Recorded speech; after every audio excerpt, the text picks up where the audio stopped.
মানে বিশ্বের সবচেয়ে বড় ফিতনা ছিল দ্বিতীয় বিশ্বযুদ্ধ। তার আগে একটা হয়েছে প্রথম বিশ্বযুদ্ধ, যেখানে প্রায় কয়েক কোটি মানুষ মারা গেছে, আর সেকেন্ড ওয়ার্ল্ড ওয়ারে আরও বেশি মানুষ মারা গেছে।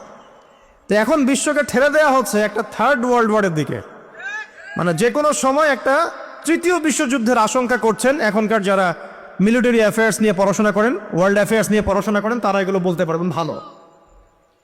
বিশ্বকে একটা খাদ্য মন্দার দিকে ঠেলে দেওয়া হচ্ছে, বিশ্বকে একটা দুর্ভিক্ষের দিকে ঠেলে দেওয়া হচ্ছে, এবং মহামারীর মধ্য দিয়ে অলরেডি কিন্তু আমাদের বিভিন্ন দেশের ইকোনমিক অবস্থা ভালো না, তার উপরে খাদ্য সংকট, তার উপরে যে বৈশ্বিক যুদ্ধগুলো, আমদানি রপ্তানি বন্ধ হয়ে যাচ্ছে, তেল গ্যাসের দাম বেড়ে যাচ্ছে, জনগণ হাহাকার করছে।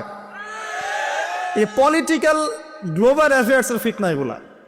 তা আপনাকে এই জন্যই প্রথমে আমি একটা কথা বললাম যে ফিতনাময় একটা পরিবেশে একজন মুমিন যার অন্তর্দৃষ্টি আছে, যে কোরআন এবং সুন্নাহ দিয়ে এই বিশ্বের এই রহস্যগুলো উদ্ঘাটন করতে পারে, সে ভালো থাকতে পারে না। তার মনটা সবসময় কিন্তু মানে ব্যাকুল থাকবে যে কিভাবে এইসব সমস্যা থেকে নিজে উত্তরণের পথ খুঁজতে পারি, আর আমার পরিবারকে বাঁচাতে পারি, আর আমার জনগণকে বাঁচাতে পারি। আর যদি আপনি আত্মকেন্দ্রিক হন, স্বার্থপর হন, তাহলে নিজের চটকায় তেল দিবেন, নিজে ভালো থাকলেই বাপের নাম। তো দেখুন, এই জামানার কথাই নবীজি বলছেন সাল্লাল্লাহু আলাইহি ওয়াসাল্লাম, তোমাদের সামনে এমন একটা যুগ আসছে, নবীজি বলছেন জামানা সাবরিন, কঠিন জামানা, যেই জামানায় ঈমান নিয়ে চলাটা হবে হাতের মধ্যে আগুন নিয়ে চলার মতো। তো নবীজি বলছেন ওই সময়ে সাহাবী জিজ্ঞাসা করছেন, ইয়া রাসূলুল্লাহ, আমি ওই সময়ে কি করব? ওই সময় আমি কি করব, আমাকে কি পরামর্শ দিচ্ছেন? নবী সাল্লাল্লাহু আলাইহি ওয়াসাল্লাম বলছেন, হে আমর ইবনে আস, তুমি ওই সময়ে বাড়িতে অবস্থান করো, বাসায় থাকো, বিনা প্রয়োজনে বাড়ির বাইরে এসো না। ওই সময় তুমি নিজের পাপের জন্য আল্লাহর কাছে ক্রন্দন করতে থাকো, বিনা প্রয়োজনে বাড়ির থেকে বের হয়েও না।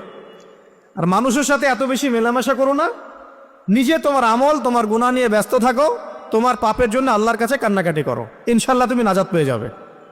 এটা একটা অপশন, মানে ফিতনাময় পরিবেশে আপনি কিভাবে বাঁচবেন, এটা একটা অপশন। আর একটা হাদিসে কি নবী সাল্লাল্লাহু আলাইহি ওয়াসাল্লাম বলছেন যে যখন এমন ফিতনাময় পরিবেশ আসবে, তখন যদি তোমরা এই আমর বিল মারুফ নাহি আনিল মুনকার, সৎ কাজের আদেশ, অসৎ কাজের নিষেধ, আমার সুন্নতের উপর অটল থাকতে পারো, তাহলে তোমরা 50 জন শহীদের নেকি পাবে। সাহাবায়ে কেরাম বলছেন, ইয়া রাসূলুল্লাহ, আমিনহুম আও মিন্না, তাদের মধ্যে 50 জন নাকি আমাদের মধ্যে 50 জন শহীদ? নবী করিম সাল্লাল্লাহু আলাইহি ওয়াসাল্লাম বলছেন, বাল মিনকুম, বরং তোমাদের মধ্যে 50 জন শহীদ। এটা অপশন নাম্বার 2।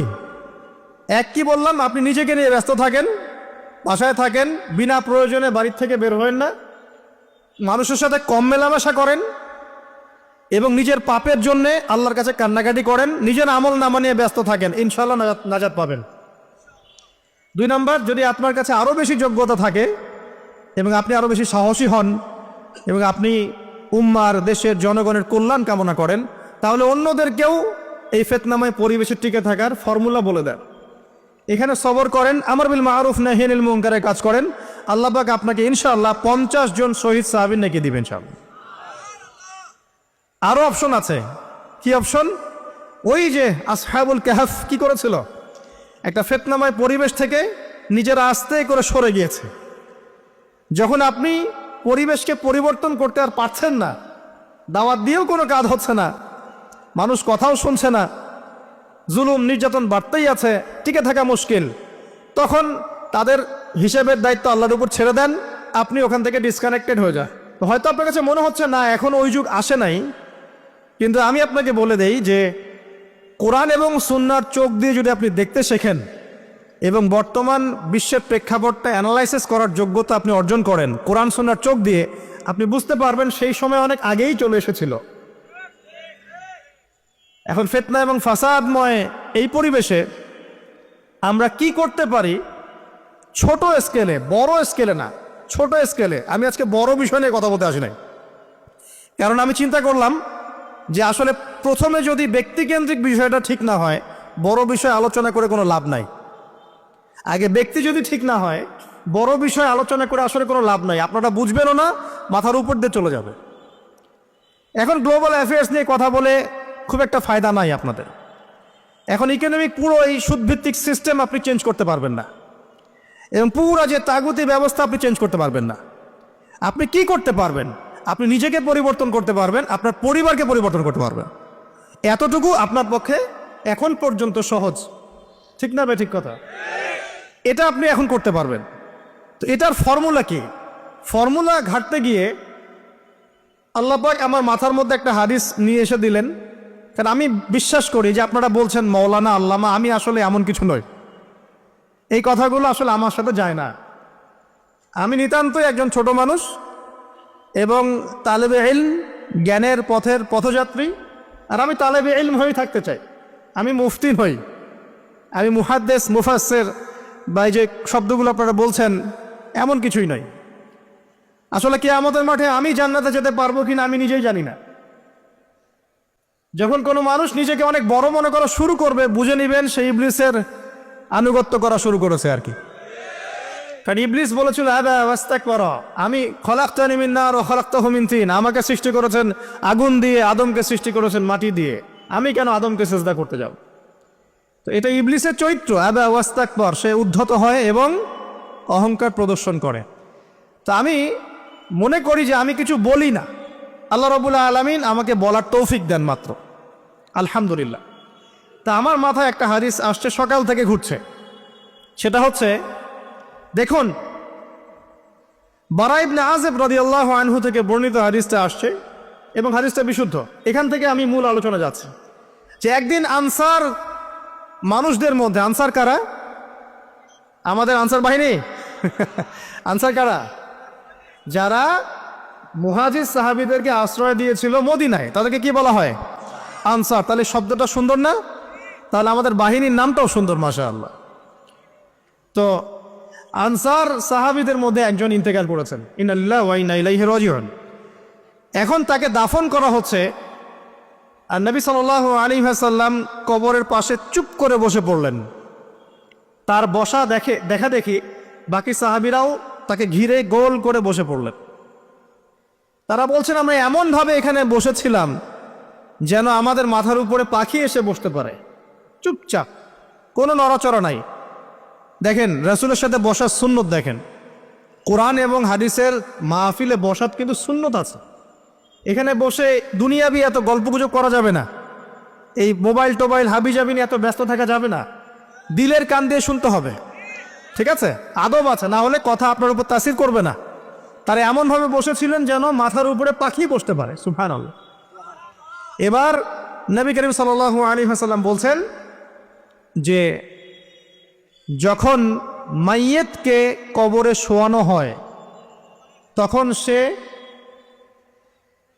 তাকে দাফন করে যাওয়া ব্যক্তিদের হাঁটার খসখস আওয়াজ শুনতে পায়। এরপরে তাকে যখন শুইয়ে দেওয়া হয়, সে যদি মুমিন ব্যক্তি হয় তাহলে তার মাথার দিকে তার সলাত এসে দাঁড়িয়ে যায়। দুনিয়াতে আপনি যে নামাজগুলো পড়েছেন, আমি যে নামাজগুলো পড়ছি, এগুলো মাথার দিকে দাঁড়িয়ে যায়। ডান দিকে চলে আসে তার সওম, সওম মানে কি? রোজা। বাম দিকে চলে আসে যাকাত, যাকাত মানে কি? যাকাতের সাথে তো আমরা পরিচিত নই। আমরা ওই যে রাস্তাঘাটে যে দান খয়রাতগুলো উঠানো হয় এগুলোর সাথে খুব পরিচিত, তাই না? কত টাকা, কত পয়সা, কি কি গান গড়ে আর টাকা কালেকশন করে না? অনেক সময় দেখা যায় রাস্তায় যাচ্ছি আমরা গাড়ি নিয়ে, পারলে গাড়ির সামনে এসে হুমড়ি খেয়ে পড়বে টাকা নেওয়ার জন্য। এইভাবে টাকা কালেকশন করতে কে শিখিয়েছে ইসলামে? আর আমরা অনেক সময় ছোট ছোট বাচ্চাদেরকে দিয়ে, মাদ্রাসার ছোট ছোট বাচ্চাদেরকে দিয়ে টাকা কালেকশন করাই। এটা ঠিক না। কেন ঠিক না জানেন? ছোটবেলা থেকেই ওর ব্যক্তিত্ব নষ্ট হচ্ছে। এই হাতটা উত্তম না এই হাতটা উত্তম? উপরের হাত উত্তম, নিচের হাত উত্তম? তো ছোটবেলা থেকে সে নিচের হাতে অভ্যস্ত হচ্ছে। দেখেন, এত টাকা পয়সা কালেকশন করে আমাকে আর একটা স্বতন্ত্র মসজিদ করতেই হবে জরুরি? খুবই জরুরি ছিল। মানুষের কাছে হাত চেয়ে, হাত পেতে রাস্তাঘাটে এরকম করে গাড়ি থামিয়ে, তারপরে কি বলবো, সুর করে গান গেয়ে এত টাকা পয়সা কালেকশন করতেই হবে? মসজিদটা আমাকে টাইলস ফিটিং করতেই হবে? এসি মসজিদ করতেই হবে? আমরা এমনও মসজিদ রংপুরে দেখেছি 10 বছরেও টাকা কালেকশন শেষ হয় নাই, 10 বছর ধরে কালেকশন হচ্ছে। আমি ছোটবেলা থেকে দেখছি কালেকশন হচ্ছে, কি বুঝলেন? তো এগুলো আমাদের ব্যক্তিত্ব নষ্ট করে। মুসলিমরা উপরের হাতের মালিক, সারা বিশ্ব আমরা একসময় চালিয়েছি। এই পশ্চিমা সভ্যতা আমাদেরকে কি শিখায়? সারা বিশ্ব আমরা চালিয়েছি। এই আপনার উমাইয়া খেলাফতের সময়ও কর্ডোভায় আব্দুর রহমানের যে শাসন ছিল, কর্ডোভায়, স্পেন, পর্তুগাল, এই পুরো জায়গাগুলো পশ্চিমা বিশ্বের, এগুলো মুসলিমরা শাসন করেছে প্রায় 500-600 বছর। ইতিহাস তো আমরা জানিও না, পড়িও না, ভুলে গেছে। ইতিহাস পড়তে হয়। হিস্ট্রি ঘাটলে দেখবেন রাসূল সাল্লাল্লাহু আলাইহি ওয়াসাল্লামের 23 বছরের নববী যুগ, স্বর্ণযুগ, তারপর আবু বকর সিদ্দিকের খেলাফত, তারপর উমর ইবনুল খাত্তাবের খেলাফত। আবু বকর সিদ্দিকের 2 বছর বা 2.5 বছর, উমর রাদিয়াল্লাহু আনহুর প্রায় 10 বছর, তারপর উসমান রাদিয়াল্লাহু আনহুর 12 বছর, আলী রাদিয়াল্লাহু আনহুর প্রায় 2-2.5 বছর, তারপরে হাসান রাদিয়াল্লাহু আনহু 6 মাস। এরপরে উমাইয়া খেলাফত শুরু হলো মুয়াবিয়া রাদিয়াল্লাহু আনহুর হাতে, প্রায় 20 বছর। উমাইয়ারা শাসন করেছে প্রায় 90 থেকে 100 বছর। তারপর জাব নদীর যুদ্ধে উমাইয়া আব্বাসী ওরা একে অপরের সাথে যুদ্ধ করেছে, করে উমাইয়ারা পরাজিত হয়ে আব্বাসীয়রা ক্ষমতায় গিয়েছে। ক্ষমতায় গিয়ে তারা প্রায় শাসন করেছে প্রায় 550 বছর। এদিকে উমাইয়াদের মধ্যে যারা পরাজিত হয়েছে ওরা চলে গিয়ে কর্ডোভা, আন্দালুসিয়া, ওইদিকে খেলাফত কায়েম করেছে। তারপরে আবার এদিকে ফাতেমি খেলাফত ছিল, উসমানীয় খেলাফত ছিল, তারপরে মিশরে তুলুনি একটা রাজবংশ ছিল, আমাদের সাবকন্টিনেন্টে মোগলরা ছিল, সারা বিশ্বে আমরাই ছিলাম। ইতিহাস তো ভুলে গেছে। তা আমরা সবসময় উপরের হাত ছিলাম, উপরের হাত আমরা দিতাম, মানুষ নিত। আর এখন কি হয়েছে? আমরা এখানে আমরা চাই, মানুষ দেয়। আর ওরা কি এমনি দেয়? ওরা চড়া সুদ দিবে না? ওয়ার্ল্ড ব্যাংকে যান লোন নিতে, চড়া সুদ। আর এই সুদ শোধ করতে গিয়ে বিভিন্ন দেশ শ্রীলঙ্কা হয়ে যাচ্ছে। সুদ তো শোধ করতে হবে, এমনি তো আপনাকে আর এগুলো দিবে না। তো এই সুদটা শোধ করতে গিয়ে আমাদের জিনিসপত্রের দাম বেড়ে যাবে, তারপরে দেখবেন জনগণের উপর কর বেড়ে যাবে, অনেক প্রবলেম। আর এই প্রবলেমগুলো ফেস করতে হবে কি কারণে? রিবা বা সুদের কারণে। তো এই যে বলছি, দেখেন ছোটবেলা থেকেই যে আমরা নিচের হাতে অভ্যস্ত হচ্ছি, এটা ত্যাগ করতে হবে। ব্যক্তিত্বের পরিচয় দেন। এত টাকা পয়সা চেয়ে প্রতিষ্ঠান করার দরকার নাই। আমার জমি আছে 1 বিঘা, আমি প্রতিষ্ঠান করবো ইনশাআল্লাহ। আপনার 2 বিঘা আপনি করেন, যার সামর্থ্য আছে সে করবে, সামর্থ্য নেই করার দরকার নাই।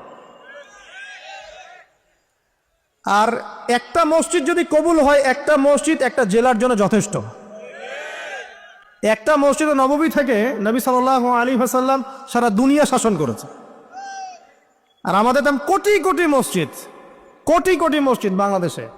এই যুগের কথাও নবীজি বলেছেন, যে যুগে মসজিদগুলো চাকচিক্যময় হবে, মসজিদগুলো কি হবে? চাকচিক্যময় হবে, হেদায়েত উঠে যাবে, এবং মসজিদের মধ্যে শোরগোল, হট্টগোল বেড়ে যাবে। দেখেন না মসজিদে হট্টগোল বেড়ে গেছে না? এটা সেই যুগ। তো যেটা বলছিলাম প্রিয় ভাইরা, যে নিচের হাতে অভ্যস্ত না, উপরের হাতে অভ্যস্ত হতে হবে। এই কারণে এই যে একটা হাদিসের কথা শুরু করলাম, যে আনসার সাহাবী কারা ছিল? যারা মুহাজির সাহাবীদেরকে আশ্রয় দিয়েছে। এখন এই সাহাবীদের মধ্যে একজন ইন্তেকাল করেছে, তার লাশ যখন রাখা হচ্ছে তখন নবীজি বলছেন, মাথার দিকে মাইয়েতের আসে কি? সলাত। সলাত মানে কি? নামাজ। 5 ওয়াক্ত নামাজ আজকে থেকে ছাড়বেন? ওয়াদা করেন আজকে থেকে 5 ওয়াক্ত নামাজ ছাড়বো না ইনশাআল্লাহ। একটা হাদিস খালি বলি, মান তারাকা সালাতান মুতাআম্মিদান ফাকাদ কাফারা, মান তারাকা সালাতান মুতাআম্মিদান ফাকাদ কাফারা। আবার শোনেন, ক্বালা রাসূলুল্লাহ সাল্লাল্লাহু আলাইহি ওয়াসাল্লাম, মান তারাকা সালাতান মুতাআম্মিদান ফাকাদ কাফারা। আর মুয়াজ বিন জাবাল রাদিয়াল্লাহু আনহু কে নবীজি বলেছেন, মান তারাকা সালাতান মুতাআম্মিদান ফাকাদ বারিয়াত মিন জিম্মাতিল্লাহ। যে ব্যক্তি নিজের উপর ফরজ নামাজ ছেড়ে দিল, সে কুফরি করলো। মুয়াজ বিন জাবালকে নবী সাল্লাল্লাহু আলাইহি ওয়াসাল্লাম বলছেন, যে ব্যক্তি ফরজ নামাজ ইচ্ছা করে ছেড়ে দিল, সে ব্যক্তি আল্লাহর জিম্মা থেকে মুক্ত হয়ে গেল। নামাজ ছাড়বেন প্রিয় ভাই? 5 ওয়াক্ত নামাজ জামাতের সাথে ইনশাআল্লাহ। এই যাকাতই হচ্ছে আপনার ইসলামিক অর্থনীতির মূল ভিত্তি। কিভাবে জানেন? ব্যবসা এবং জাকাত এটা কি করে? এটা একটা মার্কেটের মধ্যে সম্পদ ঘুরতে থাকে। আমি বুঝাচ্ছি আপনাকে। মনে করেন আপনি ব্যবসা করছেন এবং জাকাত দিচ্ছেন। জাকাত কারা দিবে? যারা জাকাতের নিসাব পরিমাণ সম্পত্তি রাখে, মানে কিছুটা ধনী তারা। তো তারা ব্যবসা করছে, মাশাআল্লাহ। ব্যবসা যখন করে, ব্যবসায় কি থাকে? লাভ থাকে, লস থাকে, লাভ থাকে, লস থাকে। লাভও হতে পারে আপনার, লসও হতে পারে। আর সুদে কি? শুধু লাভ, লস আছে, লস নাই। পার্থক্য বোঝেন। এখন ব্যবসা যখন আপনি করবেন, এই টাকা বা মূল যে ক্যাপিটাল যেটা বলে অর্থনীতির ভাষায়, এটা মার্কেটের মধ্যে সার্কুলেট করতে থাকবে। আজকে আপনি ধনী, লাভ করেছেন, কালকে লস করবেন, এই ধন আরেকজনের হাতে চলে যাবে। সে আবার ব্যবসা করছে, সে লাভ করলে সম্পদ তার হাতে থাকলো, লস করলে আরেকজনের হাতে। মানে এই মানিটা, ক্যাপিটাল যেটা, এটা মার্কেটের মধ্যে ঘুরতে থাকে, ঘুরতে থাকে। আজকে কেউ ধনী, কালকে কেউ ধনী, আজকে কেউ ফকির, কালকে কেউ ধনী, এভাবে। এখানে আল্লাহ পাক যাকে ইচ্ছা হয় ধন দেন, যাকে ইচ্ছা হয় দরিদ্র করেন। এটা আল্লাহ পাক নিয়ন্ত্রণ করেন। আবার এর মধ্যে যারা ধনী হবে তারা আবার জাকাত দিবে। কাকে জাকাত দিবে? যে গরিব তাকে। এই কারণে অর্থনৈতিক সাম্য থাকবে এবং টাকা, ক্যাপিটাল মার্কেটে সার্কুলেট করতে থাকবে। এটা হচ্ছে ইসলামিক ইকোনমিক্স। বুঝাতে পারছি না মনে হয়। আর রিবায় কি হবে? রিবায় কোনো লসের চান্স নাই। মানে এখানে ধনী আরো ধনী হতে থাকবে, গরিব আরো গরিব হতে থাকবে, প্লাস জাকাতও দিবে না। তখন সমাজের একটা অংশ অনেক ধনী হবে, আর একটা অংশ একদম মাটিতে পড়ে যাবে, কোনো ব্যালেন্স হবে না।